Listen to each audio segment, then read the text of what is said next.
Hello, Hello. everyone. This is a very serious podcast. It is about a very serious book. Yes. And if you follow our channels, you will know that Alex has a four parts discussion live stream. Was it Yes. And then I five have or was it four? I think it And a was non four. spoiler video, but I've not watched the non spoiler one yet. Yeah. I probably Yeah. should have already, but I'll It's watch okay. it. I'll watch it tomorrow. I watched some of the live streams now that I've read the book. I've made it through, I think, two so far, and there's two more to go. I think, right? Yes. So And go then over and check those out. I have a couple on Dead House Gates, and then I stopped Okay. doing the live streams, and then it's just going to be 2 parts usually, books 1 and 2, books 3 and 4 of Nice. every preceding book. So book 3 has 2 parts, book 4 is 2 parts, but those are just videos, and book 5 is a single big whopper 40-minute video. So Nice. like And I made a 50-minute like ramble fest. Basically. It was great. That's all you can do. So much happens. Yeah, I tried to break down the plot, and it was like, oh. You could break down the plot for each individual book, but that's I know, and it would take forever. So what we're talking about is Gardens of the Moon, Malazan, Book of the Fallen. Malazan, not Malazan. So the author says, but that's the author. Once he puts the book out there, it's up to us, and I say it's Malazan, and I say it's wrong. Not I don't care what Malazan. I say it's Malazan. Malazan feels so much better than Malazan. Malazan sounds like weak. Malazan sounds strong. Yeah, I mean, as we should definitely support the Malazan Empire, who's accepts slavery and everything. But we got political in the Malazan universe, right? 2 minutes in. This is what Steven Erikson gets into all about with it. I mean, we'll get more into it as the books go on. But so Lacine, she's dope. She's a good guy, right? No. We don't. We're feeling Lacine in book one. We barely get anything of her in book one. She felt menacing. She had the scene where she just talked to Perrin, and she was like, Perrin thought he was dead. He's literally like, I'm about to die. All we know about her for sure. Did she kill Kellenved? Probably. Seems like it.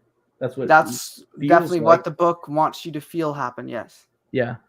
Now Alex has read ahead. This little mongrel over here has outread me because he's just rifled through it at atomic speeds. Actually, no. I did it out of spite, specifically because I was like, Brendan, I want to go through this with you. I want to talk about it. And so I was like, but I'm going to go through Wheel of Time first. And then I find out you started reading. And then I was like 2 chapters in, and then you finished the book before I did. And then finished like 3 more. It was great. But now I'm in the dust. And so I'm reading Dead House Gates right now. I'm on chapter 2 or 3, something like that. And I just finished The Bone Hunters, which is a 6th book. What a jerk. No, I'm just kidding. I love you. Yeah. So he rocketed ahead in the series. And enjoying it? I'm loving it. He's trying not to give me spoilers right now. I will not. I'm pretty clear of what happens in Gardens of the Moon. I don't remember the specifics. Which is the worst so far? The worst? There's not a single one I dislike. I will say... Is Gardens of the Moon the low point? Or is it on the higher end? Or right middle tier for you? Because I loved it. So far, Dead House Gates is not as good as Gardens for me. And I feel like what could be better than Gardens? I love it so much. That's what I felt with Gardens when I started Dead House Gates. As I finished Dead House Gates and have thought about it more in hindsight, I think Dead House Gates is better than I thought it was initially. There's a lot of military stuff in the second novel, which I just don't personally get invested in, which is a me problem. But there's a lot of it, and so those parts really drag on for me. So that's my biggest problem with 2. 1 is really fast paced because it kind of just throws you in. I love that fact. It just feels so living, breathing, and real. The first book in House of Chains may be my favorite thing ever, and it focuses on one. So Gardens of the Moon is still near the top. Still near the top. I don't think it's my. Wow. So far, it would be, in terms of what I've read, it's been 5. Okay. 3, 1, 2. Oh, sorry. Yeah, 2, 6, and 4. And none of them I don't like. These are just like ones I like less. Yeah. And Knight of Knives, is it better than any? No, it's bottom? really short. It's like 200 pages. It's kind of hard to rival anything like that. I'm It's looking fine. forward to it, I think. Yeah, The brevity of it sounds refreshing, honestly. it's the span of one night, so Yeah. it's really quick pace. That unlike Can you most read it in Malazan, one night? you probably could. But here's my thing. Here's my thing. I think Malazan would be really hard to adapt into a movie, let alone a TV show. As you even said Yeah. in your review, It'd that it take would like take 30 seasons for Gardens of the Moon. just for that one. Yeah. But I feel like Knight of Knives is like the perfect introduction to the world if you wanted to do like an adaptation Sure. for someone to see, maybe start reading the books. Knight of Knives is perfect for like a cinema adaptation. Like that could be done. Yeah. Feasibly. So for that aspect, if you want something a little bit more light and like that's that. It's not what you would expect it to be. So I'll just tell you now, don't go with an expectation that this is going to be the Emperor and Cotillion fun time hour. It's not. It's not really about them at all. It's not the fun time hour with Cotillion? Oh no. No. So yeah, so it's not about the Emperor really and them. It is the night that they get usurped, but that's not. So you follow new characters. We got nothing about Kellanved, but the respect he commanded makes me love the character without having even met him yet. Yes, I can't say anything because you're on book 2, but you will casually, and I mean casually, so pay attention. I was surprised with how casually they drop stuff, but you will learn some stuff that's going to blow your mind. And Dancer seems cool. He's amazing, but I don't know anything about him. They say that he's dead, or it's implied that he's missing, but I think he's not dead. They say the Emperor and Dancer is dead. I think that Kellanved's dead and that Dancer is Talk the Elder. Little fan theory. I know, I'm just kidding. I'm just spouting gibberish, but yeah. So Talk the Younger, he got cast through a portal and Perrin thinks he's dead in book 1. I don't think he is. I don't think anyone thinks he is. Where did the portal lead? Into future books. That's what I think. That was no comment. No comment. Maybe you're on the right track, maybe you're not. But, I mean, come on. There was no body. Yeah, I mean, I will say this series has a bad habit of either there is no body, therefore they're going to come back, or they do die. It doesn't matter, though, because magic, and they're back. So sometimes you have a death that sticks. Perrin and Tattersail literally died and come back in one book. They didn't even save the revive for later. I was mind blown that all of a sudden they're just dead and back. It's amazing. Yeah, so there's gonna be a lot of that where you're not gonna be exactly sure. Okay, is this permanent or are they gonna come back? So that'll happen sometimes, but some of them are definitely permanent. Yeah, we've got some comments. That's how Darth Maul came back in Palpatine. Filoni. There's no body. In the case of Palpatine, they had extra bodies waiting on Biss. Yeah, they did.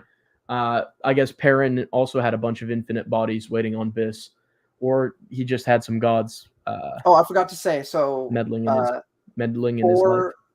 4 has been the weakest so far. Okay. But 4 is House of Chains. House of Chains. But House of Chains is like the sequel to Dead House Gates, isn't it? Yes. I mean, they're all sequels to one another. They all play into each other. Eventually, you will have characters from, the Dead House. Is Midnight Tides better than? I'm so hyped for Midnight Tides. I can't wait. Midnight Tides is my favorite. Is it better than Gardens? It is. I believe so. Oh wow! I cannot wait to get there. Yeah. Yeah, I mean, it's again, you can have no. I'm gonna skip Dead House Gates and go to Midnight Tides. No, I mean, there's no familiar characters in Midnight Tides. You have one because he gets introduced in the last book, House of Chains, and then he's a main character. Midnight Tides is book 3, though. No, Midnight Tides is book 5. Book 5. Memories You're of thinking Ice. About Memories of Ice is book 3. Yes. I'm hyped for Memories of Ice. Then that's the one I meant. Yeah. I'm really hyped for Memories of Ice. Is it as good as Gardens? It's better than Gardens. Memories of Ice is. I'm so hyped for it. I want to read that one right now. Yeah, I'm gonna skip Dead House Gates and just read it. No. It all matters. You need all of it. Yeah. But so if it was just book 1, because book 1 in House of Chains may rival everything that I've read. It is phenomenal. But the rest of the book, because book 1, the man himself, the man, the myth, the legend, who got me on this, Marcel. Thank you, sir, because we have been enjoying this. But book 1 focuses on one character named Karsa Orlong. That's all I'll say. And basically gives his entire backstory. La la la la la la la la. That's it. That's all I'm saying. And I won't. No, I won't. I'll keep my mouth shut. I don't think it's a spoiler, but I'm not going to say anything. Okay, but okay. I will say that basically that's a flashback for the entire thing, and then it speeds up to modern times after books 2 and book 3 of Dead House Gates, Memories of Ice, and then the rest of House of Chains is after those stories. But now you have all this backstory on this one character that's going to be in the rest of the story. And so it feels a lot like a transition piece, like trying to get you, because 3 feels like a big ending for a lot of threads while also leaving room for other things. Yeah, that's what I heard. So I have basically avoided spoilers so far. Like I'm in the Malazan subreddit and I only look at art. I don't read any posts or any comments. You don't want and to. I guess the art is even maybe spoilers. So I've stopped looking at the art. I only go by Gardens of the Moon artwork. Because I'm scared of spoilers. Like I wasn't like this with the EU. That's why I'm so excited. Because the Star Wars EU, I knew who died in everything. I knew about everything because as a kid I was reading Wikipedia all the time, but I don't know anything about this. And that's why it was so refreshing to read something that was just like, I don't know what's gonna happen next. Yeah. It was just so fun, Yeah. It was great. I mean, the second book came out and I was like 1 year old. So second book was 2000. So it was the third book. The first one was 99, right? First one 99. Second one was 2000. Third you one. You were born in when? 2001. I think the third one was 2003. So I would have been 2. So wait, what book? I was born 2006. So you predate all but first one. 2. Oh, the first 2. The first 2. Yeah, you predate the first 4. I want to say. Well, come after the first 4. And you come after the first 2. Yeah. So, but yeah, it feels like a big transition piece, and it does follow a lot of the threads from Dead House Gates, and it follows a lot of threads from Dead House Gates that I wasn't particularly a big fan of. Okay. Yeah. So far, I'm not sure. So far, I'm like, when are Callum and Fiddler going to show up? Is how I'm feeling with Dead House Gates. I'm like, come on, don't say anything. Don't tell me when. But I'm like, come on, I'm ready for some familiar faces already. You know what I mean? I will say the thing I like being with Para and Sisters because they count as familiar faces to me, and I care more about one of them. Yeah. Well, we'll see how you feel once she escapes the mines because she gets rather frustrating. But that's Erikson's thing with empathy. So can you still empathize considering how she'll act later on? But that's not here nor there. What was I going to say? But head bed, but saw the notification say hi. Plan to start reading this series soon. Good luck. Take lots of notes. That's my advice. Yeah. Take lots of notes. Take your time. I mean, I know I'm going through it fast, but I just spend every free time reading it. So that's why. Also, good to see you, Liam. Good to see you, sir. Good to see you. But it does have a similar approach to. I hear this a lot in the Brandon Sanderson fan circles, where you have this whole setup always in his books, but always by the end of it, there's kind of this big crescendo. They call it the Sanderlanche, where everything kind of comes together. Every Sanderlanche. That's what fans call it. Where every plot point that he introduced or something with different characters, even if they're on separate paths. It was like that in Gardens of the Moon. Yeah, all the characters in the same courtyard by the end of it. Super fun. Yeah, so they basically try to do this. He tries to do the same thing in almost every book. Yeah, I bet. Varying degrees of success. But some books do it better than others. But I feel like the trope could get tiresome eventually. So far, it hasn't yet. But I just don't feel like enough for it. No, I just don't think it always sticks to landing as well as some others do. But we should get back to Gardens, and so Gardens. I thought that the prologue was so effective. Young Perrin and a grizzled who we don't know yet, but is Whiskey Jack is who the soldier is, and he mentions Dujek as well, and that was cool. But he's like, I want to be a soldier, and Whiskey Jack's like, heck no, kid, you don't want no part of this. You want to have a good life? Yeah. Live a quiet life. Yeah, that's what he tells him. I think that alone was like goosebumps. It's like, oh, because Perrin wants Whiskey Jack's life, and Whiskey Jack wants no part of it. Yeah, it's crazy to think about that line, and I can't speak now. Yeah. I bet there's some crazy stuff. I will say that Perrin shows up in book 3, but then you don't see him again until book 6. So thinking about this book, and then we only have 2 other appearances with him. So seeing him here to there is such a crazy, like, he wanted to be a soldier, and Yeah. then to where he And is then later on, to it's be a just, it's soldier. crazy. And Yeah, let's talk about his arc real quick in Gardens yes, alone. in Gardens The alone, arc yes. in Gardens is I don't want to be a tool. I want to be my own man. And the whole book he's used as a tool.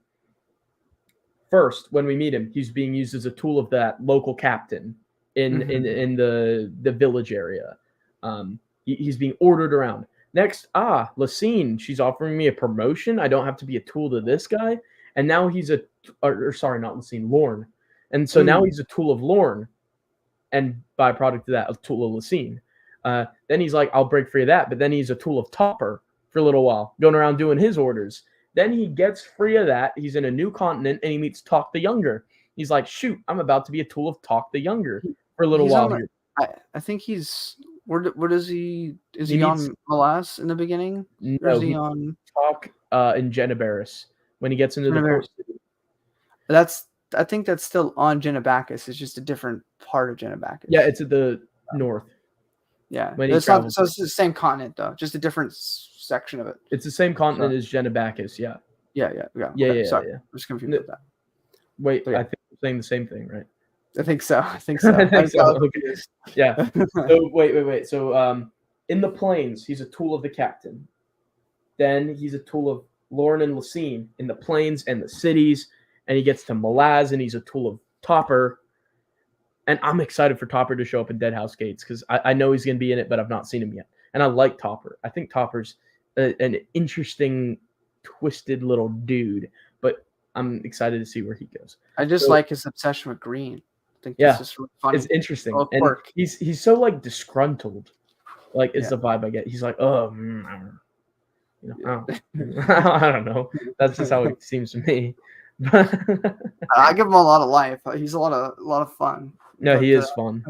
He's fun. Yeah. And so then he departs from Malaz and from Topper, and he gets to Genebaris, which is in the north of Genebacus. It's the port city at the very top. And he's like, now I'm a tool of Talk. And then he flies with the Moranth down, and he's like, now I'm going to be a tool of Dujek and the people here. And then he's like, dies. And then he's a tool of the gods. And he's like, well, shoot, I'm a tool either way. So there's a really cool moment when he throws it all away, and he's like, no, I'm going to do my own. He's like Miles Morales. I'm going to do my own thing. Yeah. And I love it. It's a cool arc. It's a really satisfying arc of him like finding his own feet and like ripping away the noose, basically, that was around his neck, being wielded by everyone, the dog leash, and I thought that was really dope. And because of the events of this book, more will come of that. And it'll be interesting for you to see as we get through. So Perrin was immediately like a protagonist I could get behind. I got behind him immediately. I was immediately invested in him. What about you? Absolutely. I gravitated him the easiest. I mean, in a sense, he is the main character considering we started with him. But the thing I kind of had to realize is I can't get too stuck on one person because this is more like real life where there's not just one person who's going to change the course of history. Yeah. It's a collection of everyone. What do you mean in real life? I'm changing everything. Yeah. The world revolves around me. I'm 18. Yeah. I mean, narcissists, right? That's what they believe. Mm-hmm. So, I'm Tony Stark, baby.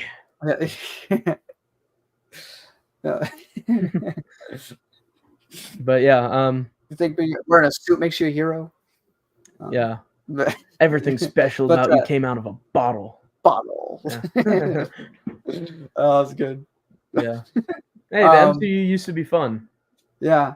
The hardest line, sorry, not to go top one thing from the MCU, the best line they ever had, and they've never been able to top this like cold line, is by Bruce Banner when he goes, I could choke the life out of you and not turn a shade.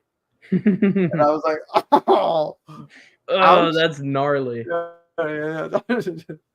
Speaking of gnarly, Malazan has some gnarly stuff in it. From the get-go, I love the gore. Does that make me sound like a bad person? Maybe. But like it's like crows taking eyeballs out of dead bodies, and I'm like, yeah, this is like gnarly, and I liked it. Right from rip, there's some gnarly stuff going on. It's quite a bloody fantasy setting to be in. I think the only thing comparable The only thing comparable to me would be the Game of Thrones, obviously.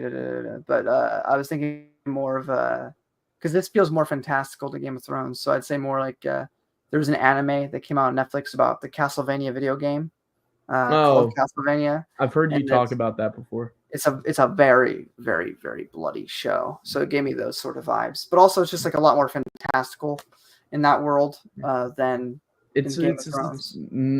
Gardens of the Moon is like if The Boys was Lord of the Rings. Yes. Yeah. I feel that. That's a good comparison, actually. It's a good comp. In fact, Whiskey Jack reminded me of what's his name, the Carl Urban in The Boys. Carl Urban, yeah. Carl Urban is Whiskey Jack. Oh, I mean, I don't know. He might be too old, but Whiskey Jack's old though. He has a gray beard. That's what He's I'm saying. depicted with a gray beard. Carl Urban in 10 years, Whiskey Jack. In 10 years? Damn. I'm saying he's going to be old in 10 years? Yeah. No, maybe 20. He'll age gracefully. I saw this really bad Photoshop of the President Snow from Hunger Games. Whiskey Jack. I thought that could also... Or no, he was Dujek. Sorry. That makes he's sense. Dujek? I see that. Yeah. I like Dujek. That. Another cool character. Yeah. He gives me a out of his time kind of vibe. He's a bygone era, but not because it's his fault. It's because the world has changed, not him. He's still true to his values. He's principled, but Lysine has twisted the empire, and he wants to be traditionalist.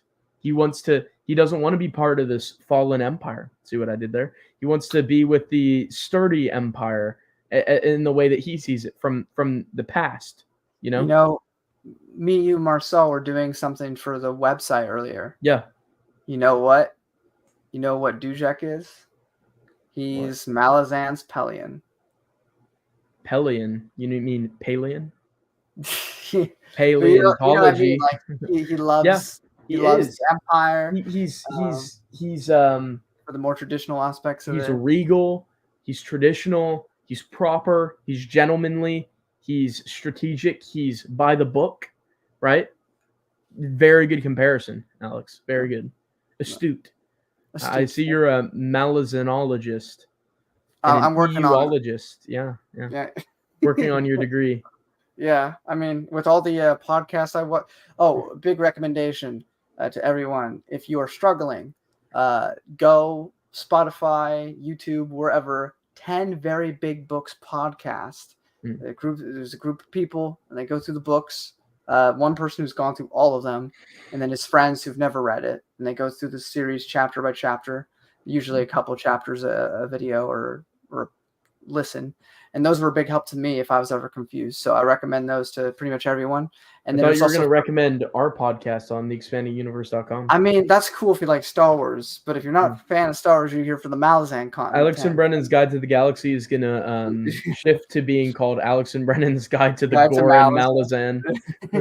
just the gore. Just the gore. Eyes being eaten by birds. Yeah. Well, we mentioned Dujek, I mentioned Whiskey Jack, I mentioned Perrin. How do you feel about, I know, Crocus? Because you very much... I love Crocus. I think Crocus is freaking awesome. He's dope. He's really cool.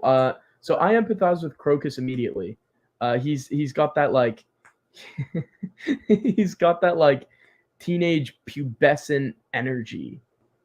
You know? He's love struck. He's trying to find his way in the world. I immediately empathize with him when he's like, "Oh shoot, I'm gonna die." When the Tistiandi are coming to kill him after they dispatched the member of the guild. That guy seemed cool. I liked him. I wish he hadn't died there. I liked him. He was cool, but he just got murked immediately. Well, his name was I don't even remember, but he was cool. You lose a lot of people in this series. Yeah. What he does amazingly. Speaking of people lost, what did you think of Tattersail's lover? He seemed cool. He was nice. Yeah, and then he gone. He got vaporized through his chest. Not lover. Let's get specific here. She specifically says that he's friends with benefits, basically. True. Yeah. She's like, I will not get close to him. I will not allow that to happen. She liked his personality. She liked his personality. That was it. That was the gist. What was his name? It was began with a C. Wait, let me look up Tattersale's lover. Then you're also gonna get careful. You're gonna get spoilers for 3. Yeah, maybe. Or no, it happens in 1. I'm lying. Yeah. Perrin. Perrin. Sorry, yeah, no, that happens in 1. Tattersales or Gardens of the Moon.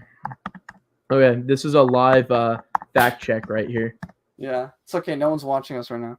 So Callet. Yeah. I thought Callet seemed nice. Potential there. He was like the nice guy sorcerer, wasn't he?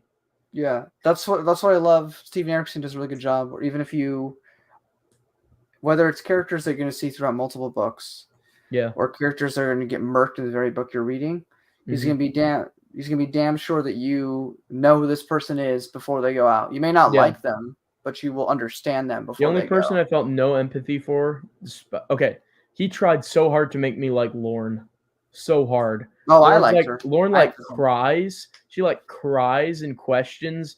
Am I even doing this for the right reasons? The whole time I was like, no, you deserve to die.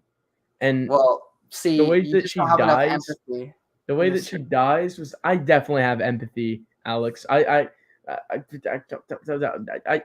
a Jason Solo apologist after all, but I mean, Lauren deserved death, and she deserved death in the streets. What she was. Okay, Mies and Atrilla suck. They are not good characters. They're bland and boring. Who'd you throw out now? Mies, and Atrilla. I can't remember. I don't even remember. They're the 2 big ladies that are at the Phoenix Inn, and they're like bullies. And they meet with Sari, and then they take Perrin and Sari and hide them in the attic. Okay. You remember them? They kill Lauren. No.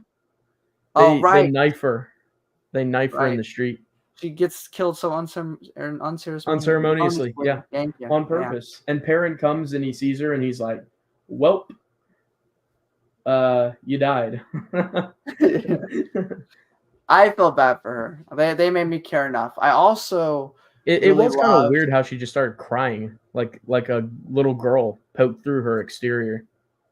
Well, I think that's part of the thing with a lot of these characters. What you have to, it's a lot different than a lot of books I read. I mean, a lot of books I read, like mostly Star Wars, but there's usually, you get the POV of the character, and they really you explicitly know through what they think and stuff, like who they are and what they think. I feel like Erikson tries to be a bit more subtle, as if you were watching a play or watching a film, in terms of what he tries to do with a lot of these characters. So Lorne is also, she's kind of closed off a lot, I feel, and she's very dedicated to the mission, to the job that she's been tasked to do. But throughout it, you have these conversations, or she has these conversations with the people, or the Talana Mas, which we have to get to that Talana Mas because he's hilarious and I love him. Tool's, yeah, amazing. I love Tool. I like Tool. I don't like the Talana Mas, but I like Tool. Racist. I'll explain more later. Yeah. What? Did you call me a racist? The Talana Mas are just, I'm deadest. I don't like the dead bodies walking around. You just don't understand. They're good little boys. You don't understand their pain. Well, supposedly Tool's the only conversational one amongst them. No, that's true. Right? That's true. I mean, it's not true, but it is true for this book. Yeah. But Tool's. I love his dry humor. Yeah. Or I forget what's the exact conversation he has with Lauren, but he goes in this big philosophical rant. He's sarcastic after it. He's so funny. Well, he has this big philosophical rant about how everything is useless and everything, or something like this.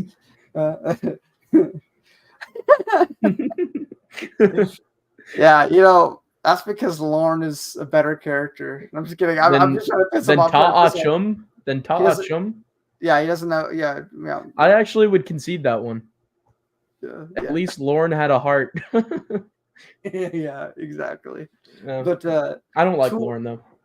Well, you're wrong. But Tool had this. Tool What this did big Tool have? philosophical. Did Tool have a You- tool? He has his bones, but Are bones tools? they could be. Look, my tool. Let me stir you some soup. I don't know, it can work. But yeah, This is very late for a Malazan discussion. it is. But This is the greatest Gardens of the Moon book discussion of all time. Sorry, what are you saying? He has A tool. He has a philosophical discussion with her about the meaningless of life or something like that. Yeah. I remember that scene. She says something like, "What was the point of you telling me all this?" And he's like, "I don't know. It's all meaningless," or something like that. It's so funny. Yeah, I like Tool, but again, the Talanimus, they creep me out. Like how the Anzadi creep you out. Yeah, I but get the Anzadi are warranted. No, the Talanimus are literal bodies that go and under the ground. Go and put their freaking things up their nose and they drink your soup, and it's invasive. I think both are valid things to be creeped out by. Every time the Talanimus was on screen, well, I personally picture stuff. I have a very vivid imagination, so when I read, it's like I'm watching a movie. And if I can't picture it, then I stop reading because like I'm not getting it. So I have to see it and hear it. I don't do voices, but I can hear it and see it like in my imagination. So I have to have that picture. So I guess whenever the Talanimus were on screen, I was like, heebie-jeebies, you know? You just gotta have more empathy. You have more of a heart to be able to hug those big walking corpses, skeletons. You want to hug corpses, Alex? Do you hear what you're saying? Look, they're just misunderstood. Okay, that's all. That's all. I don't think they're misunderstood. I would hang out with Tool. I would hang out with Tool. Tool is cool. Tool is the rule of cool. Bars. I go get a Subway with Tool. He probably wouldn't eat anything because like he's dead. But I'd go to Subway with him and order food. And he'd tell you about the meaningless of life? That sounds fun. It does. It sounds like a great old time. But Tool's cool. Who else have we even talked about? Tattersail. I would argue Tattersail's the second protagonist of the book. Probably next to Perrin. Then third is Whiskey Jack. I feel like Whiskey Jack's third. We do get a lot with Whiskey Jack. I just don't think about it like that. I think there's a lot of definitely. But like for screen time, I guess page time, but I feel like it goes Perrin, Tattersail, Whiskey Jack here. Probably. Like I don't remember. They're the three biggest players.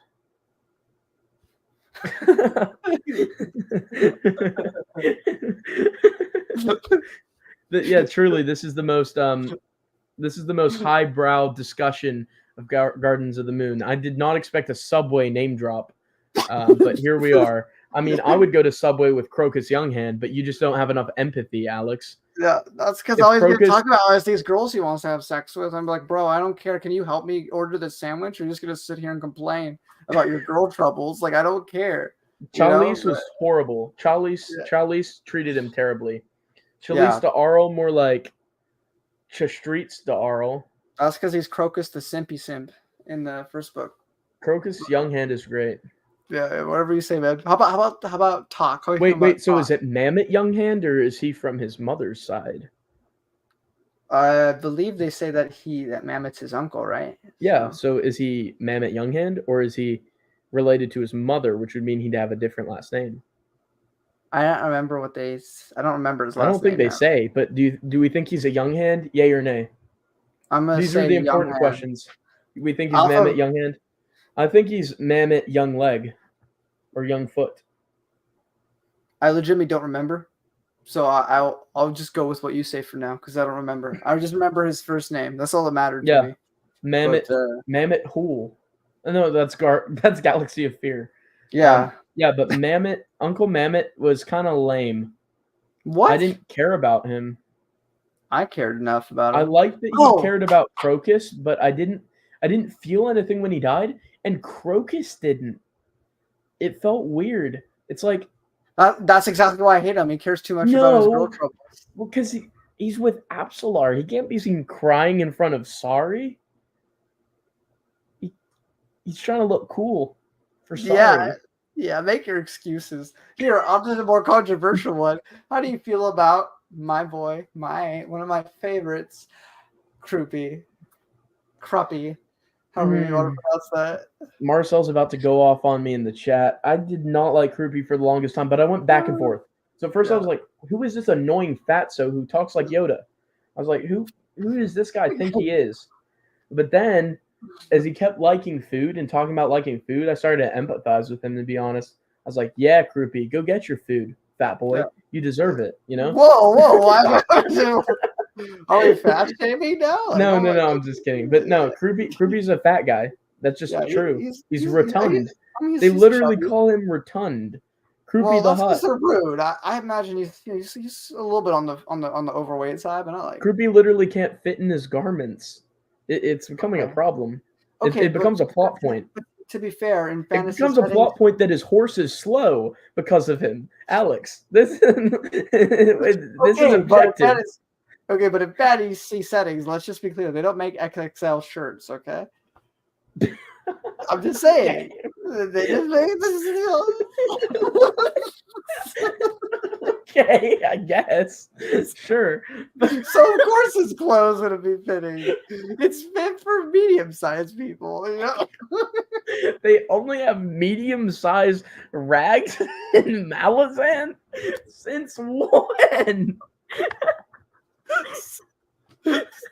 Since I said so. Okay. Well, anyways, as soon as Croupy was like liking food, I was like, yeah, I relate to this guy. Go get you your food, Croupy, you fatso. And so I was like, this guy's great. But then I started to not like him again. He kept overstaying his welcome. And then he kept getting better again. Like he was like a disease. Like he kept spreading up my arm. Like all of a sudden I liked him, you know? But no, okay, so everyone else I warmed to so fast.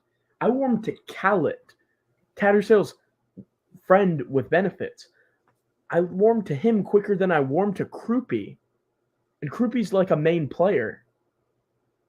So I don't know what's wrong with me. I guess it just took me a while to get used to his speech pattern, which is, to be fair, it's a little rough. Yeah, he speaks about himself in the third person. So yeah, and it's a little hard to get into. I imagined he sounds incredibly annoying, incredibly full of pomp and arrogance, in his chubby facade. I think says, yes, I do a lot of high pitched, but yeah, I would like to. Would you like some sweet rolls? The magnanimous Croupy, you know, he's like that. The magnanimous Croupy. Oh yes, I'd be delighted to answer your question. Yeah, and then he's like, but first I need your pastries. You know, I don't know why I made him sound like that, but yeah, that's how he is. I like it. Yeah, he loves wine. He loves biscuits. He loves pastries. It would be easier to name what he doesn't like to eat. Yeah, probably the bodies that filled the city of Pale. I want to say it's too soon, but for me, it's been books now. So too soon. Yeah. Rip Pale. The Maranth. What about the Maranth? They literally slaughtered them. Like even Callum the assassin was feeling bad for what happened to the citizens of Pale because of the Maranth. I mean, I like the bug people. Yeah, they're cool. I think hot take. They're the coolest species introduced in Malazan so far, followed by the Tistiandi. I put the Maranth above the Tistiandi. I really am interested in their culture. The way that they denote by color, the way that they have a vendetta against the people of the planet, the way they respect Whiskey Jack is so interesting. And the way that they tease that Whiskey Jack fought alongside one of their own kind. I'm so interested in that and hope it gets expanded upon, which it probably will, but don't say anything. And the Maranth have cool headgear. They ride dragonflies. What did the Tistiandi have going for them? They're just obsidian black elves with white hair. They have Animander Rake with a sword that devours people's souls. Okay, I will admit, Animander Rake is so cool. He is so menacing. He's so slick. And I thought he was gonna be a villain, and he's like not. He's like kind of antagonistic. He's like not a villain. He's like I don't know. It depends. Are you cheering for the Malazan Empire or not? Because here's the thing. I don't think you're meant to root for any particular cause. I think you're meant to like everyone, but I don't think there is necessarily a right side in this setting. I don't think the Malazan Empire in this book is good. Not to I get think- political, but No, I don't think we're the gonna get Malazan political. Empire are the good guys. Hot Yes, take. I also don't think they're the bad guys. I think the people within it are good. You Just think like Lysine is good? Hot no, take, Alex. I said I think the people within the Lysine's empire. not people? No, sorry. I think I'm just kidding. I'm just kidding. like the military people. Yeah. Totally. Aren't, I know what aren't you're saying. in the politics. They're just Mhm. like doing their job. I think they're good people. Lorne think was Lysine bad is- people, though. I think Lorne. because she knew what she would do. She knew what she was doing was wrong, and she still did it. She followed everything to the letter, knowing it What was else? wrong. She grappled with knowing it was wrong, and she still did it. It's indefensible. Okay, Brennan. In real life, though. In real life. Oh okay. boy!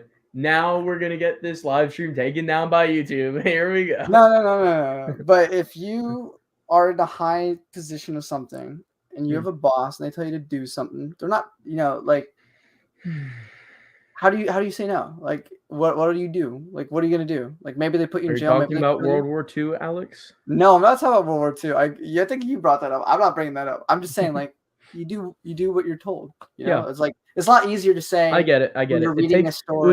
It would take do. immense gall and stomach to be able to refuse a superior, for sure. Yeah. But she knew what she was doing was wrong, and she still did it. So Lorne is bad. I think She she's just complicated. is. I think she's complicated. Not for long. She got stabbed by Mies. She isn't complicated anymore. Yeah. I don't think she's a bad person. I think she's a complicated person that happened to be antagonistic to the people we care about. So Yeah, that's why I didn't like her. But everybody's a hero of their own story. And she certainly didn't see Lorne herself. is not the hero of her story. She died in an alley. That's not what I mean. I'm saying like she didn't. I think she was biased in trying to perceive herself as being the good guy. Kind of realized that she was doing things that went against what she personally felt was wrong, but followed through with it anyway. Because what else is she going to do? And she couldn't conceive of a world where she could rebel and say no. And so she stuck. She ultimately. I get what you're saying. Yeah, she let fear take control, and so she just stuck to what she knew.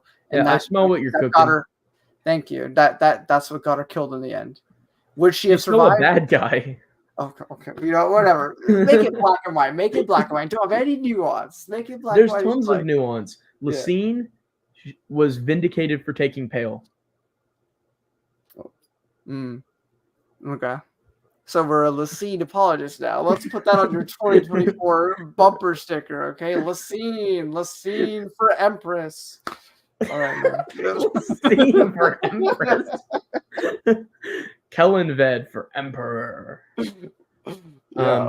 Dancer for VP. Yes. How do you feel about Quick Ben and Calum? They're the best, the Callum. coolest duo. Yes, Callum. Thank you. They're the coolest. An ex-Claw and a ex. What was he? He was like a prophet, or no. He was like a priest. He was like a priest of one of the gods. An ex-priest. An ex-priest and an ex-Claw, and they are so cool. And I love their friendship. I'm very invested in it. Yeah, I know. It's like me and you. You're Quick Ben and I'm Callum. Thank you. Am I Quick Ben because I'm a bald guy? Like Quick Ben is? You're Quick Ben because you're thinner. And isn't Quick Ben thinner? I don't know. My stomach wouldn't agree with that premise. No, they said that Quick Ben's thinner. So you just want to be the more muscular one? No, Callum is like bulky in a bad way. I don't think he's meant to be. What does that mean? I don't know.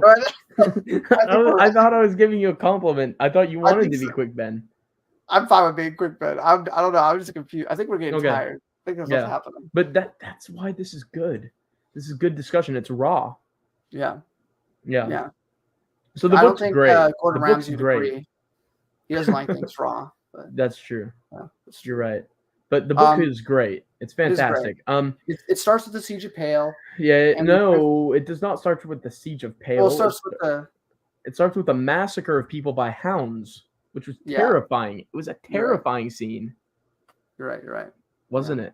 And then they get sent over in the Siege of Pale, and they didn't explain why Taishran killed his own mages yet.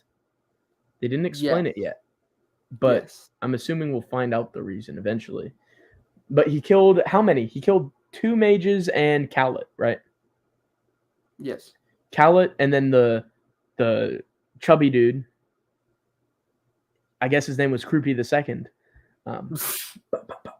Cruppus. Cruppus with the plot MacGuffin. You know, if it sounds like we're making fun of the book, but we love it. No, yeah. Yeah, Absolutely. so I feel like if grab water real hardcore quick. Malazan fans actually discover this, Yeah. if hardcore Malazan fans discover this, they're gonna be like, these 2 guys are idiots. But we I already really got yelled at in my non-spoiler Gardens of the Moon review. Oh. Because I'd heard on some just some places I was reading like everything I could about Gardens of the Moon once I finished it. Yeah. So, I heard some people say like if you're not into it, it's not maybe your brain you're just not high IQ enough or whatever. And I didn't like harp on it, or at least I didn't feel like I harped on it. But I was just kind of like, I mean, yeah, you don't need to be like super smart to understand this. It's just like it just requires a little bit more like paying attention than most stories do. But like you'll understand what you need to. If you don't understand, it's not because you're stupid. It's just because like there's a lot going on. Yeah. So, but someone's like, who told you that fans of the series like hate newcomers and don't think it's like that it's too smart for them or something? Like I don't know. I just heard it somewhere online, so I just casually. Yeah, I've heard that too. I heard a lot of people said that. A lot of people. I saw someone say if you don't understand Malazan, you're too stupid. I saw someone say that. So I was just saying, like, it's not that difficult to understand. It's just there's a lot going on, and a lot of stuff. If you don't understand it, is because Steven Erikson doesn't want you to understand it yet. You'll understand it either at the end of the book. In Erikson, I trust. I do. I do Yeah. trust that it's all going to make sense in the end. And for the most part, I feel like Gardens of the Moon is a self-contained story. Yes, there's teases of like future stories. Callum and Fiddler and Absolar and Crocus and Circle Breaker are all off to the 7 cities. Or no, they're not going to 7 cities at first. They're going back home to Utthar Katatu. What's it called? The main continent. The main continent. What's it called? Quantali? Oh yeah. Malazan? Why did I call it Utkar Kathatu? Yeah, I don't know. Quantali. Yeah. Yeah, Quantali. They're back.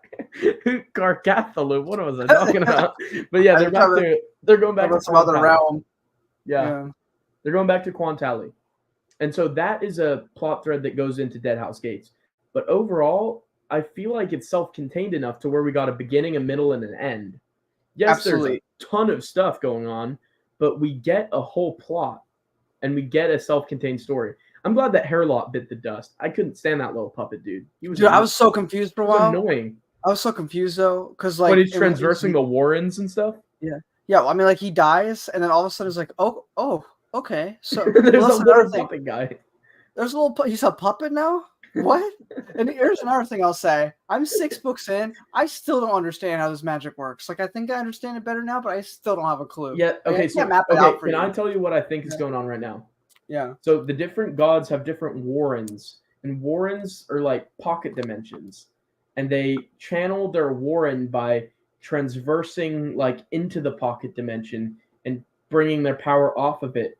And sometimes you can use like cards and decks to deal with it. I think that first half was very warm. I won't say anything about the deck. The deck is like something I'm about still confused about the deck, and I'm 6 books in. I don't understand how the deck works. But to be fair, I got bored. I was bored while reading about the deck. If you understood on your first go, then you were smarter than the entire Malazan fan base, because nobody understood it by the end of the first book. Yeah, I don't understand the deck at all.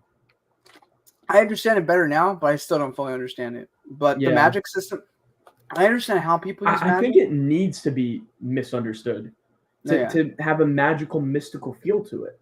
No, for sure. But that's what I'm saying. Like, I understand at this point how magic is accessed and used. But as for the rules and what could actually be achieved with it, I don't think has been made clear to me. And I'm 6 books in. So things will happen. And I always just go, okay. Yeah, sure. Same. I literally did that in book 1 already. I was like, okay, sure. Quick Ben channeled the the extraterrestrial Warren, and now Hairlot is fried. Like I was just like, yeah, sure, good. Sure, yeah, Hairlot dead, good. yeah, Let's move on. I don't know how he did it, but he did it. yeah, Thank goodness, yeah. you know.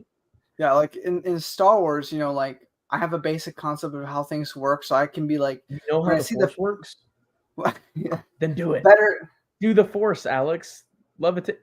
Whoa! Whoa, yeah. But like when you play the Force Unleashed video game and you see like Starkiller like take down a freaking ship, you're like, that's stupid, right? But no, because the size matters not. Yes, but unless you're Croupy, because that horse was tired. The novel made that event a lot less extreme because in the novel was that it was already falling and he just directed it. Yeah. The game, it was just like, no, he's just pulling it down. Because I like the game. Yeah, the game's great. I'm not saying, but like the powers are a bit extreme. But like I only say it's extreme because of what the films and the general, even the comics and the novels are pretty consistent with what people can and can't do. And usually stuff like pulling an entire Star Destroyer is not something that's conceivable as something possible by most of the characters. So like I have like a sort of understanding of what can and can't be done within that setting. With Malazan, people are doing this and that and this and that, and I'm like, all right, sure, everybody's doing this and that. I just accept. I don't have any idea how it works. I understand that some of the Warrens are operated by some of the gods. Some of the gods are like specific to some of the Warrens. Like Cruel is matched up to a Warren. We already know that. Open or the twins, right? Is it Cruel or Kroll? I said Krull. Because it's one L. No, you said Cruel. You just said Cruel now. What? I don't know. I don't know. Thought it was Cruel. I thought it was Kroll. Cruel's how I say it. I say Cruel. Is it? It's only one L. It's one L. It'll be Kroll. Cruel only has one L in the word cruel. Oh frick! No, but his name's spelled K, like cruel. Yeah, Crook. Yeah. Yes. He's a naked man. Palpatine. No, what are you? Did I have a seizure? Did I black out? What? What do you mean Crook equals a naked man? Okay, we'll just move on past. I don't know what he's talking about. This guy is on something. No. He's shirtless all the time. Oh, anyway. Okay. This will make sense if you watch our podcast episode on the website, which we just filmed with the great Marcel, who got us into this. Thank you very much. Back on track to the story. How did Cruel is attached to a Warren, and wait, Open is also attached to a Warren, but Open is Open a Warren, or it's the name of the twins? The twins are the twins of Open, but the Warren is also called Open, from what I remember. So both are both. So is Cruel's Warren? Cruel's Warren isn't called Cruel or Cruel or Krull or. He has a different Warren, but I don't think they named it. I think people named the Warrens. Yeah, so, but like, I think there's a couple Warrens named. But that's what I'm saying. But I think the Malazan Empire. Yeah, that's right. They gave a name to it. The mages did. Yeah. So it's not like necessarily what the gods call it. Or anything. Like Baruch was like, let me channel this Warren to counteract that Warren, and I'm like, okay, you do that, dude. You go. Yeah, exactly. That's what I have to do a lot. If you just like realize that some things you're just not going to get and kind of just roll with it, then you have much better time than if you're trying to decipher everything. Because I was trying to my best to understand everything. At some point, I'm like I just won't. So I'm just going to enjoy the ride. But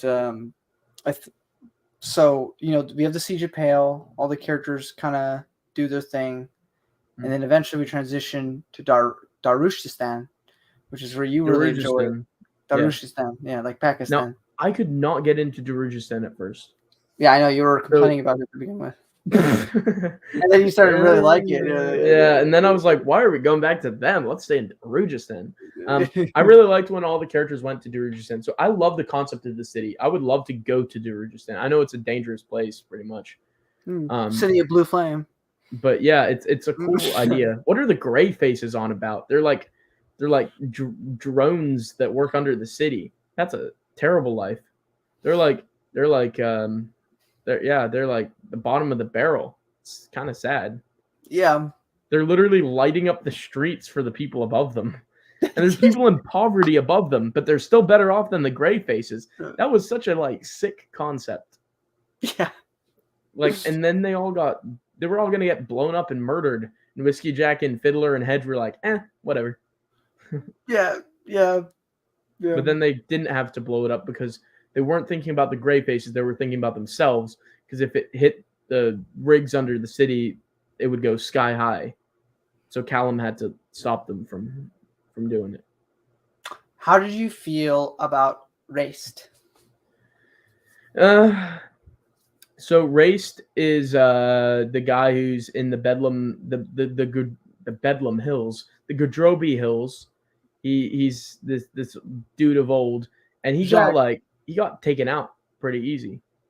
Tool and Croupy and Animander Rakes dragons. He can turn into a dragon. Yeah. He can turn into a dragon. He's literally Maleficent. He can turn into a dragon. It's so cool. You did not just compare Animander Rake to Maleficent. If anything, you have to compare Maleficent to Animander Rake. Because Rake is way cooler. Yes, Maleficent could never. Yeah, no. Animander for Animander Rake could take her to fight. Animander Salamander. He's the goat. He's the goat. He's the goat. He's the coolest character in this franchise. Well, till book 4, and Karsa Orlong comes into existence. So I disagree that Animander Rake's the coolest character. He's just in terms of, I don't know what my factor is for cool, but I'm gonna say he's the coolest character. I mean, he may not be the best character, but he's the coolest one. I'm gonna rank characters. I might leave someone out. Okay. But on the fly. Well, I'm not saying best. I'm saying coolest. Okay. Here's my 10. Okay. Here's my 10. I might leave someone out who I really like, and you're gonna say it, and then I'm gonna be like, I'm an idiot. But 1, Perrin. 2, Tattersail. This is already getting dicey. This is already getting hard. 2, Whiskey Jack. 3, Crocus Younghand. Of course. Shut up. No, I'm just kidding. 4, maybe Callum. 5, Animander Rake. 6,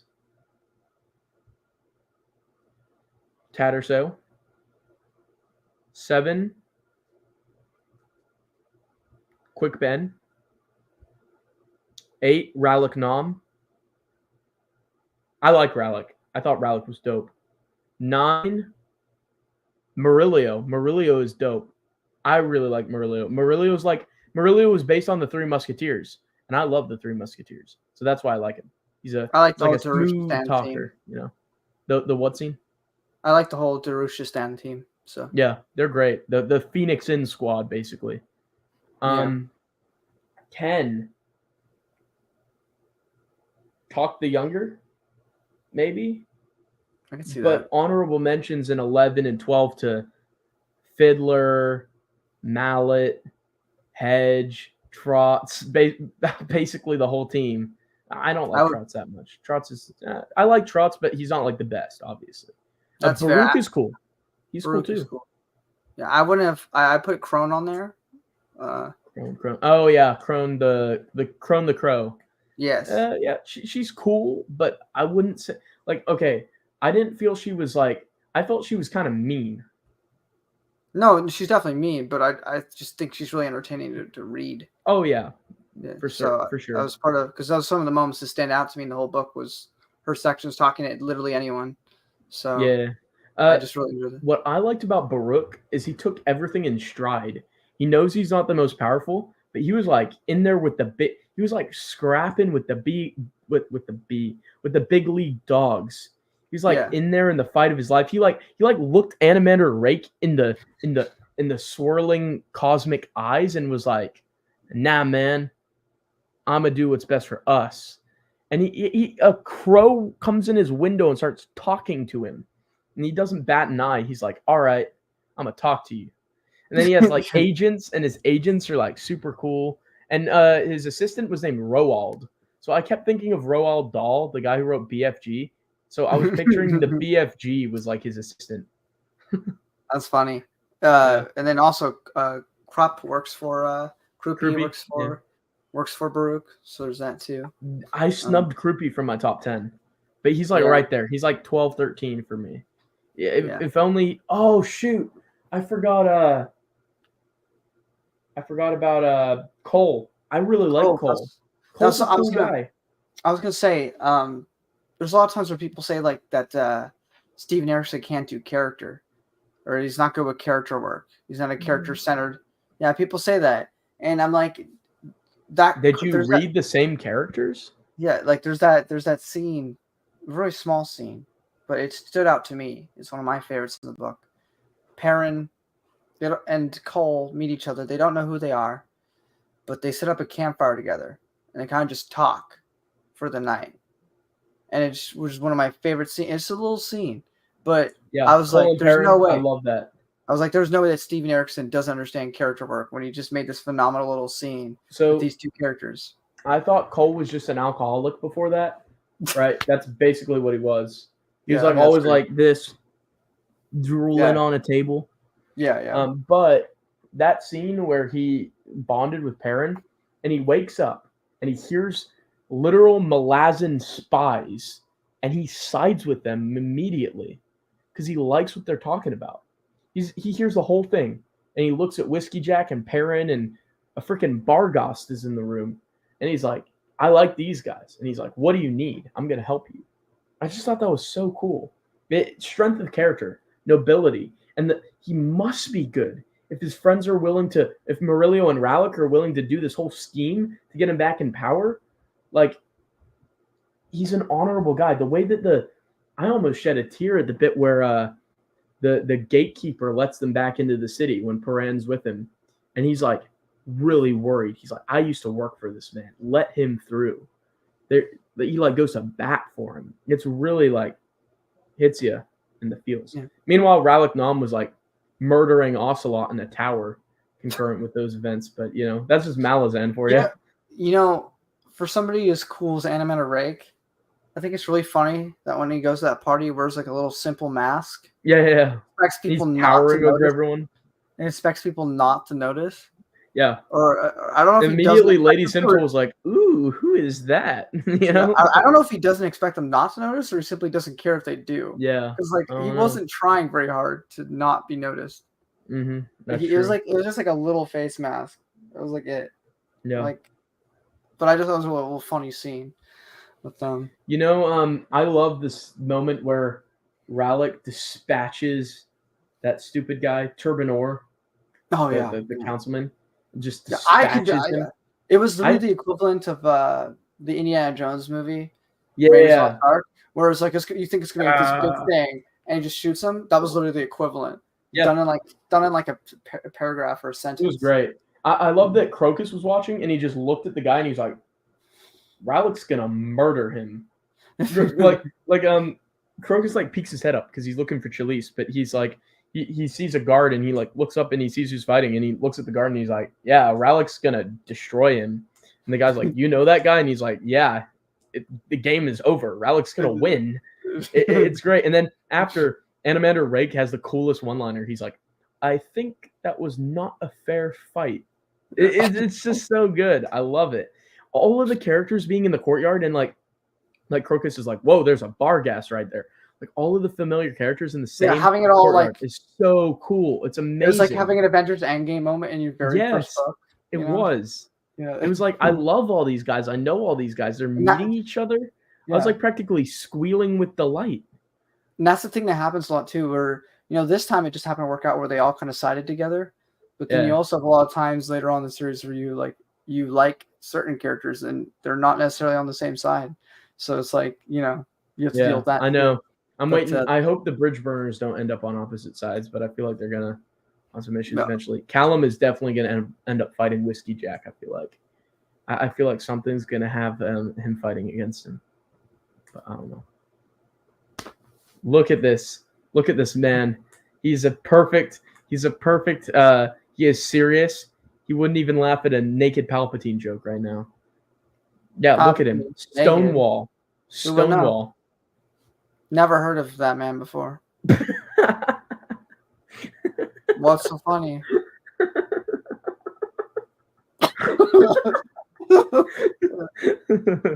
Yeah, I'm Tool. I'm a Talana Mass. I'm gonna leave the call. I'm not going to Subway with you. But I can get you a foot long for free.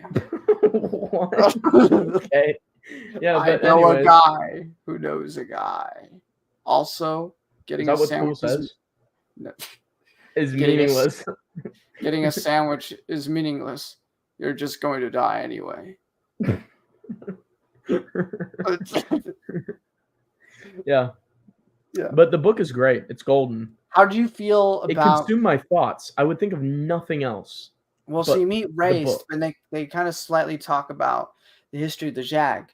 Yeah. So how do you I got a bit of that. feel? How do you feel about what you got there? Yeah, I was like kind of like not caring about the past at the time. I was more like caring about what was going on in the present. Well, now that But you've had time to think about it, it's an interesting backstory. It's interesting. I don't know who to side with. do you I think like there's a the lot of connections with Talana Mass? How they used to be people, yeah. I like that. Yeah. and the Jag I used to be don't the know ones- why they would sign themselves over to the Malaz Empire though. We don't really know yet. It's kind of like obscured why they did that. But apparently Kellenved's like a Talon Imis whisperer. He like convinced them all to like side with him. So kudos. Or not, I don't think it was Kellenved. It was someone like 100 Yeah, it years was. ago. No, it Oh, was was. Kellenved? Okay. Yeah. Cool But I can't beans, say it dude. anymore. Way to go, dude. Rock on. You know? What? Yeah, I guess so. That's exactly what he said. Rock on, Talana Mass. Oh wait, I said hang loose. Yeah, hang loose. Rock on. Yeah. I know you guys already have, hung or dead, but I need you to go do this. So Yeah, basically. But I thought it was really interesting that Race was okay. So I thought Race was kind of underwhelming. No, He was like the big bad who was gathering, and I was like, ooh, snap. But then I was trying to get into his character as he's like morphing back into a person as he's walking out of the hills, and I didn't care about him. I don't know if you were meant to care about him necessarily. Well, I didn't think he was cool. I didn't think he was epic.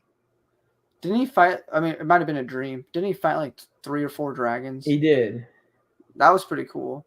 Yeah, but the dragons were cooler.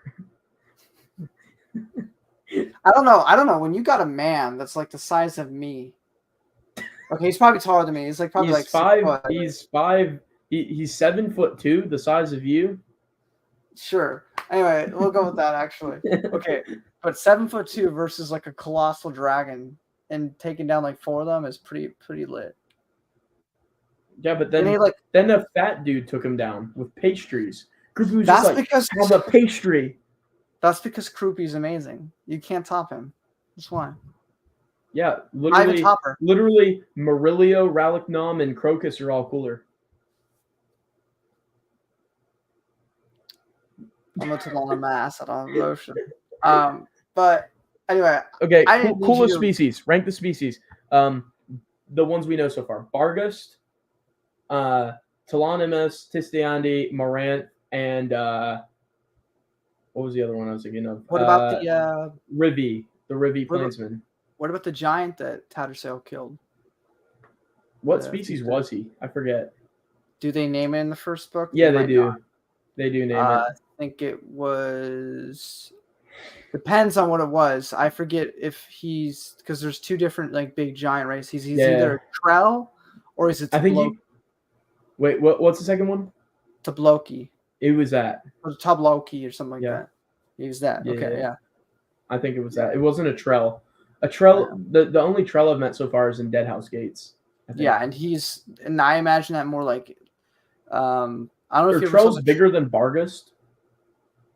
Yes. But Bargust are bigger than humans because they're muscle. Yes. Mm. Trell are like. Did you ever see that or see like that terrible the illustration you sent me? Yeah, well, there's those terrible World of Warcraft movie that they made like years back. Oh yeah, I love that movie actually. I'm not even kidding. I think the movie's great. I was a fan of the game, so I was a little disappointed. Yeah, fair enough. You know how the like one orc has like human tone skin? Yeah. The that's what I imagine. That's what I imagine. Yeah. That's what I imagine Trell's like. Mm-hmm. Because the Jag are more like what you'd expect like an orc to be, which is like green. Right. And then the Trell are more like Trell are like a mud color, aren't they? Yeah, yeah. That's what I imagine. But yeah, so we met we met at the Loki, which is is not a Trell. It's just Tattersail dispatched him, burnt him to a crisp. And then she died. And then she became a kid, and she still likes Perrin. That was a kind of gross plot point. I was kind of like, what am I reading right now? Yeah. I don't understand. You have to wait till book 3, but yeah. Hopefully she's aged 18 years by that. She ages quickly, I'll say that. Oh no, she's now 65. And Perrin's like, yeah. Yeah. Old lady time. Is that like pizza time with Tobey Maguire? Yeah. Old lady time. Here's the dentures. I brought the dentures. I just pictured Tobey Maguire picking up an old lady and slamming her on a table. Gets Aunt May. Tobey Maguire get bit by a spider. Yeah. But it was a goat. It's a song called Toby. Next time we do this, we should do this earlier in the day. No, this is great. This book is amazing. I know this isn't the most intelligent discussion about it, but it's fun. And speaking of which, the book is fun. The action sequences are written well. The dialogue is written well. The characters are written well. The set pieces are written well. This forest in the mountains looking down on the lake, shimmering with Darujhistan behind it. The plains. There's so many different settings. From the ice of the fort, from the prologue, the icy tower where Whiskey Jack and Perrin first meet. It's also great. I felt kind of weird when I found out Tattersail killed Lauren's family. That was unexpected. Also, Talk ruled that scene. Talk the Younger was the best character in that scene. He was cooler than anyone else in that dinner scene, followed by Dujek, because Dujek's always great. Dujek makes me think of my uncle. That's nice. Yeah, it is. Your uncle often fighting military campaigns. Not since the 70s. I don't know. What about Dujek reminds you of your uncle? Like, what attributes do you really admire in Dujek? Because I like him. That's so specific. Thank you. No, okay. Here, let's actually have a podcast-worthy discussion. Yes. Yeah. Old lady time. So in all seriousness, Dujek has a serenity to him, I feel, and he has a chill, laid backness, but a gruffness. He's not gonna let you walk over him, but he's gonna speak his mind, but he's chill, and he follows the rules, and he's old school, and that's like my uncle. So yeah, one of my uncles. Wow. The other one is not so much. Well, that's good. It's a solid reason. So. Does Dujek remind you of anyone in your life? No, not really. Maybe Marcel, but he's not that old. So, but Marcel's wise, right? Marcel reminds you of Dujek in the prologue. Yeah, there you go. Yeah. And then Croupy reminds me of Matt Wilkins. I think that's my fan cast. Because he's fat? No, because he's funny. Because he's funny. Croupy is rotund and short. Matt Wilkins is tall and fit.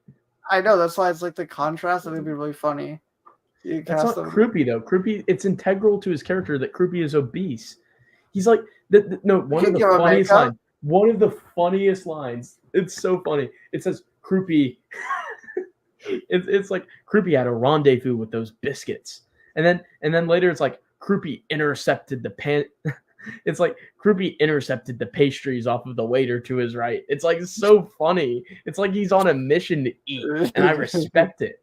I hated him at first when he was just some dude who talked to himself like Master Yoda, but then by the end of it, I was this guy just eats, and I respect it. It's relatable.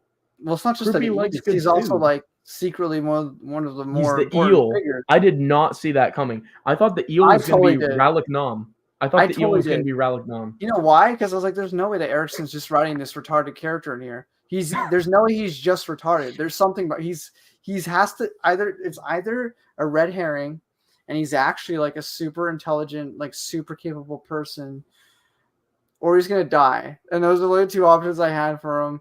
And so I was vindicated in the fact that he had some relevance and importance to the overall story. So I was like, I knew it. If my freaking review brain's going through, he's gonna be somebody important. So it worked out in my favor. But yeah. And there's only more of Croupy to be loved. You say you can't wait to read book 3? Well, prepare for more luscious Croupy then. Luscious. He's fat. It's beauty's in the eye of the beholder. So I'm more of a whiskey jack guy myself. No, I'm more of an animator rate guy myself. So. Can't believe you put the Morant above the Tisty Andy. It's insane. Okay, Morant, Tisty Andy, Barghast, maybe. Barghast at 3. Well, I don't really know them though. We had one character. I'm just naming up another one. He was just carrying the corpse around. His dead girlfriend. Yeah, that was weird. That was so weird. And then there was another guy who died who we like never heard of, right? Well, also there's a third one who died. There's Khaled, the girlfriend, and another one, right?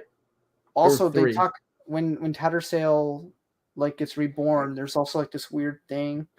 And the birth scene. That was strange. Well, it says it talks about like the soul of like the dead girlfriend also like went into the thing. So it's like both Tattersail and the dead girlfriend. So there's also that. But what? Pretty sure it says that at the end of Gardens of the Moon. But I completely missed that. Either that or I spoiled something, but it's a really small thing. No, I'm sure you're right. So wait, Tattersail's not completely Tattersail now, that means. It should be something new, yeah. A baby. A baby, you might say, yeah. So, but she remembers that she likes Perrin. Don't let Perrin near the baby. But anyways, don't let the baby near Perrin. That was a weird scene when Croupy was like, oh look. Wait, it was Croupy who saw it, wasn't it? Croupy was like, oh look, a Rivi plainsman in my dreams, and it's having a baby Tattersail. That was weird. Yeah. Wasn't Cruel there? Cruel was there too. Yes, he talks to Cruel. And then there was also someone else there. Like a shape-shifting fox or something.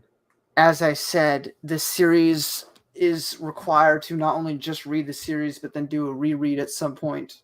It's dense. It's dense. Then everything that you don't understand will make perfect sense the second time through. I think I feel like I understood most of it. I feel like I understood like 95 to 96% of it. No, yeah, I feel just not the deck. I didn't understand the deck or the magic system or the Warrens, and I didn't understand why Kellen Ved didn't just say, "No, Lacine, you will not take over." Unless that wasn't his priority. Spoilers. No, I'm just kidding. Just offering you possibilities. But yeah, the book is absolutely fantastic, and there's so many great characters in it. The setting is so well done. It's insane. Yes, agreed. It's such a well fleshed out place, and only to know that there's going to be a bunch of more places that are well fleshed out moving forward. Let me find out where I'm at in Dead House Gates. I'll load it up on my phone. I'm on page 50 of Dead House Gates. So yeah. I'm on page because I stopped reading. Is it good? What you're reading? Bone Hunters? Yes. I heard that's the weakest one. I heard someone say that's the weakest one. I don't know. So far, that's House of Chains for me. But I'm on page 1,195 out of 1,204 of Bone Hunters. I'm on the epilogue. So. Nice. I can read like 50 pages in one sitting, and then I usually fall asleep. I read it before bed. Oh, I read it every chance I can at home. So I do nothing else. Usually when I'm really liking it, I can knock out like 300 pages in a row. I'll work out on my days off, and then I'll exclusively read this. Nice. So, and then I'll read in the morning before I go to work. So, but I'm gonna take a break from. Let me catch up. Maybe I'll get through this and Night of Knives.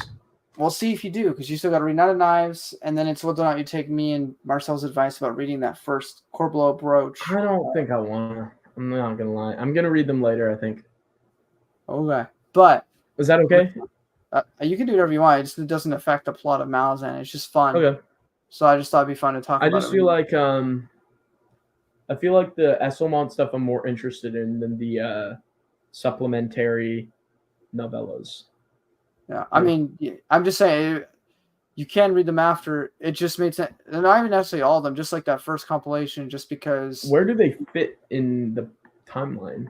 They literally, it's like wherever. I mean, the first 3 in that collection are prequels because they show how, because there's these 2 necromancers and they have like this manservant that follows them around everywhere. Yeah, they're the one. Are they the ones that turned sorry in book 1? I don't know. I don't know if that's just. I don't know. They don't address who were those 2 men? The chubby dude and the tall dude, who were with the hounds. Are they tolling the hounds? That is another title. I'm not sure, but they're in the third orb magic sceptering. That's a stupid title. But they show up in the 3rd book, and the compilation has the story of how they met, and then there's a story after that which seems to take place after they've met because they're not like super well acquainted yet. And then there's a 3rd one that's fun. They seem to know each other pretty well by that point, but they just all seem to take place before the Memories of Ice. So it just feels like a mix. They're like side characters in it, right? Yeah. Like they're only in like 50 pages out of the whole thing, but it just makes sense. I'm not trying to get myself spoiled. No, you don't. They meet a lot of characters. That's all I'll say. But like they're not super integral to the plot, but they are there. In fact, I'm so excited for Memories of Ice. That's the one thing I made like as like if I had to nitpick, it's like, yeah, I found these characters really, really fun, but they don't do anything for, like, if you cut them out, it changes nothing. So I don't know why they're here, but I don't mind it because I thought they're fun, but they don't add anything. Maybe it's just because they're fun because the book is so dark that they brought. But like if you cut, I heard it's dark humor though. No, yeah, it is dark. It's dark humor. I'm just saying though that maybe that's like the reason, just so there'd be some fun, but like they're not integral by any means. But yeah, I was just saying that you could read the afterwards as something nice and short and fun to read real quick. That's what I'm gonna treat Night of Knives as like that. And then after you read Bone Hunters, Return to the Crimson Guard by Esselmont. Isn't Return of the Crimson Guard like takes place way earlier in the timeline? I thought. No. It takes place after. Oh wait, it takes place concurrently with the Bone Hunters, is what I saw. Yeah, that's pretty much all of them do after that. I really liked the Crimson Guard showed up in Gardens of the Moon, and you learn like we nothing got a whole about squad. Them. Do we see that squad again? Well, don't tell me. I'm assuming we do. They were cool. I like them. They're called like the 7 Blade or something. Blade 7. I made a complaint about it that they, because the thing is like in hindsight, I probably would be like, oh yeah, well of course this makes all sense, but you gotta think like it's 1998, and you're not gonna get another book till 2000. So they introduced like the Azoth, and then they introduce these Crimson Guard. Wait, what's and they the Azoth? The Azoth is the house that Ralph Nom goes into, right? Yeah. And then you have the Crimson Guard, and they kind of just show up at the last second to help. And it's like, well, that kind of feels like a Deus Ex Machina. Like, I get it. Steven Erikson will explain it to me. But, like, if this is 1998 and I don't have Marcel and a bunch of other people telling me that it's worth it, like, as far as I'm aware, he's just throwing things at me. I'm trying to look at it from a perspective of someone who's reading it for the first time. Sure.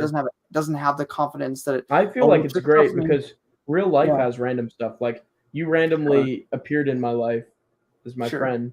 And, like, you're like the Crimson Guard, Alex. You came out of nowhere. I'm just saying, like, it just felt a little convenient, but I understand, like, it makes sense now. I mean, you being one of my friends is very convenient, too, you know? So, yeah. I mean, it's kind of a curse for you, though. It's like a double-edged sword. It's like an opens cut curse. It's an opens curse that I know you? That's crazy. What? Because now I gotta endure me and talk about naked Palpatine and taking Tool to Subway. So I'm glad you're taking Tool to Subway. Enjoy. Thank you. Even though it's meaningless, I shall try to enjoy. I'm taking Lacine to Jersey Mike's, so you know who's having more fun, me or you? I'm probably dying. She's probably beheading someone, and you're like, I just wanted to get Subway. Gonna behead Jersey Mike. Yeah. Oh, you chose Jersey Mike's. Maybe you do deserve death. That's crazy. No, Subway is better. Subway. Subway is okay. better. Okay. All's good. We've renewed the friendship. Yeah. Okay. Nice. Yeah. Somehow 2 people are watching us right now. That's crazy. That's insane. They haven't commented. Yeah, Gardens of the Moon. I love Gardens of It's the Moon. cool. It's a good book. It's a good book. Yeah. Yes, I'm excited to hear your thoughts on Dead House Gates because I know that one's a bit more polarizing. I'm not as into it so far, but I think that's fair. Only 50 pages in, so I think that's also part of the point. It's a very oppressive place. I'm gonna read it after this before I go to sleep. I'm gonna read it for that. I'll probably be up to like 4 reading it because that's how it usually goes. Well, but yeah, it's been fun. I think we went longer than your actual review, so yeah, we did. We talked about the stupidest stuff, but it was fun. It was fun. Maybe when we do a Dead House Gates discussion, we'll be a little bit more serious considering the subject matter. And on point, we kind of jumped around as well, but at the same time, I feel like you have to jump around because there's so much going on. You know? Like, but I forgot that. I forgot what Topper even was like halfway through the book. You know, it's like there's just so much going on. The Claw are such a cool concept, by the way. They're amazing. Yeah, they're like they're the KGB. Cool they're the KGB. Yeah, I love that. And I'm excited though for Dead House Gates discussion if we do that. Yeah, I'm planning to.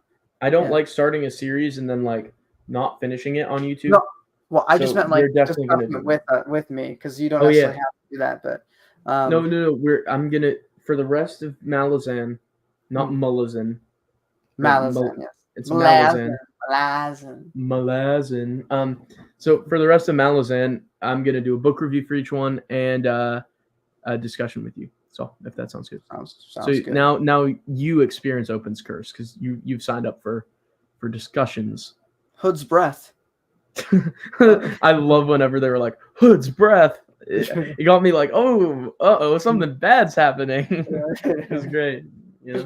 But yeah, I think. Oh, what were those ghosts about at the top of the Belfry Tower? That was weird. There were a bunch of ghosts chilling up there. That was weird. And Apsalar could see in the dark, but Crocus couldn't. Was it because she was imprisoned by the rope? I don't know, man. That's what I think. That's a theory, game theory. Bon appetit.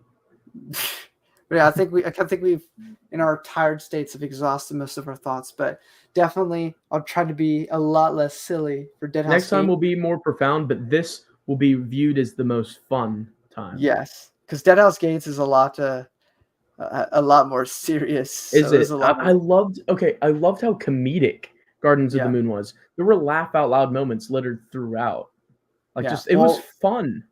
There's certain characters in Dead House Gates that will be that funny, but I wish the subject matter is a bit darker. You kind of have to be a bit more serious with it. Like when you're dealing with the topics that Steven Erikson's talking about, you can't exactly just joke about it. So I understand. Sure. But I mean, we can joke about it next time, but maybe we'll be bad people. So but I mean, remember to have empathy. It's such a great aesthetic. Book 1, Gardens of the Moon, like Darujhistan. I want to be like eating breakfast with you and Marcel and Krupi and Marilio and Cole and Crocus and. I won't tell Krupi that you call him fat. I mean, I'll say it to his face. You know, I'll be like, "Dang boy, that horse can barely walk with you on it." No. But it would be a great old time in the Phoenix Inn. The Phoenix Inn is such a warm, inviting place. It really is. Great. So we're gonna go to the Phoenix Inn now and see you guys sometime, I guess. So thanks to everyone who stuck around for our discussion of Gardens of the Moon. It was profound. It was highbrow. It was lowbrow. Eloquent. It was lowbrow. It was eloquent. It